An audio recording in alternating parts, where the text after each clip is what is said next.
নমস্কাৰ বন্ধুসকল, আজি আমি কথা পাতিম লাডাখৰ এজন সাহসী নাগৰিকৰ বিষয়ে যাৰ নাম সোনম ৱাংচুক। তেওঁ এনে এজন ব্যক্তি যি ভাৰতৰ শিক্ষা আৰু পৰিৱেশৰ বাবে যুঁজি নিজৰ ৰাজ্যক বচাব খুজিছিল, যাৰ জীৱনৰ পৰা বলিউডৰ 3 ইডিয়টছ ছবিখনৰ প্ৰেৰণা লোৱা হৈছে। কিন্তু আজি 2025 চনৰ অক্টোবৰ মাহত তেখেত জেলত আছে। চৰকাৰে তেওঁক দেশদ্ৰোহী বুলি অভিযোগ কৰিছে। তেওঁ কোন, চৰকাৰৰ ওচৰত কি দাবী কৰিছিল, দেশৰ বাবে কি কৰিছে আৰু আজি কিয় জেলত সোমাই থাকিবলগীয়া হৈছে, এই সকলোবোৰ কথা ভালকৈ জানিবলৈ পাৰিম এই ভিডিঅ'টো আপোনালোকে শেষলৈকে চাই যাওক। যিসকল লোকে মোৰ চেনেলটো ছাবস্ক্ৰাইব নাই কৰা তেখেতসকলক অনুৰোধ কৰি কৈছোঁ চেনেলটো ছাবস্ক্ৰাইব কৰি লওক আৰু লগতে বেল আইকনটো ক্লিক কৰিব। সোনম ৱাংচুক এজন 57 বছৰীয়া লাডাখী নাগৰিক, যি এজন শিক্ষাবিদ, উদ্ভাৱক আৰু পৰিৱেশ কৰ্মী। 1966 চনত লাডাখৰ এখন সৰু গাঁৱত তেওঁৰ জন্ম হয়। তেওঁৰ মাতৃয়ে ঘৰতে তেওঁক শিক্ষা দিছিল আৰু পিতৃ সোনম ৱাংয়েল এজন ৰাজনীতিবিদ আছিল, যিয়ে 1980 চনত লাডাখৰ আদিবাসী সম্প্ৰদায়ৰ অধিকাৰৰ বাবে অনশন কৰিছিল। সোনমে মেকানিকেল ইঞ্জিনিয়াৰিঙত স্নাতক ডিগ্ৰী লাভ কৰে, কিন্তু তেওঁৰ জীৱন সলনি হয় যেতিয়া তেওঁ 1988 চনত SECMOL students educational and cultural movement of Ladakh প্ৰতিষ্ঠা কৰে। তেতিয়া লাডাখত 95% ছাত্ৰ ছাত্ৰী পৰীক্ষাত ব্যৰ্থ হৈছিল, কাৰণ শিক্ষা ব্যৱস্থা তেওঁলোকৰ ভাষা আৰু সংস্কৃতিৰ সৈতে মিলা নাছিল। সোনমে হাতে কামে শিক্ষা ব্যৱস্থা সংস্কাৰ কৰি পাছৰ হাৰ 75%লৈ বৃদ্ধি কৰিছিল।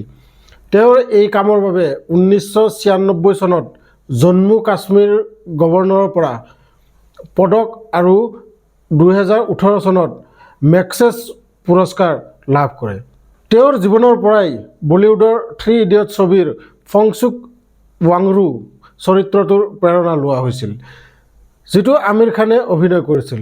সোনমে কেৱল লাডাখৰ বাবেই নহয়, সমগ্ৰ ভাৰতৰ বাবে বহু অৱদান আগবঢ়াইছে।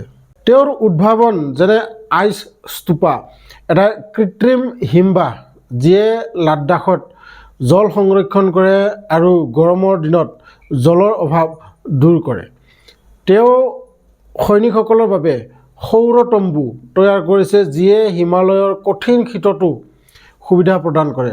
2020 চনত গালৱান সংঘৰ্ষৰ পিছত তেওঁ চীনা বস্তু বৰ্জনৰ আহ্বান জনাইছিল। 2023 চনত খাৰদুংলাৰ পাছত পৰিৱেশ সুৰক্ষাৰ বাবে অনশন কৰি আৰু পশ্মিনা মাৰ্চ আয়োজন কৰি পশুপালকসকলৰ জীৱিকা শিল্প ধ্বংসৰ পৰা ৰক্ষা কৰিবলৈ যুঁজ কৰিছিল। তেওঁ ভাৰতৰ বিজেপি চৰকাৰক শিক্ষাৰ বিষয়ে পৰামৰ্শ দিছিল আৰু লাডাখত তেওঁক বীৰ হিচাপে গণ্য কৰা হৈছিল। সোনম ৱাংচুকে লাডাখৰ অধিকাৰৰ বাবে দীৰ্ঘদিন ধৰি যুঁজি আহিছিল। 2019 চনত লাডাখক কেন্দ্ৰশাসিত অঞ্চল ঘোষণা কৰাৰ পিছত তেওঁ ভাৰতীয় সংবিধানৰ 6ষ্ঠ তালিকাৰ অধীনত লাডাখৰ বাবে বিশেষ অধিকাৰ দাবী কৰিছিল, যাতে স্থানীয় জনগোষ্ঠীৰ ভূমি, সংস্কৃতি আৰু পৰিচয় সুৰক্ষিত থাকে। তেওঁ চৰকাৰৰ ওচৰত লাডাখৰ বাবে পৰিৱেশ সুৰক্ষা, জলবায়ু পৰিৱৰ্তনৰ বিৰুদ্ধে ব্যৱস্থা আৰু স্থানীয় লোকৰ জীৱিকাৰ সুৰক্ষাৰ দাবীও তুলিছিল।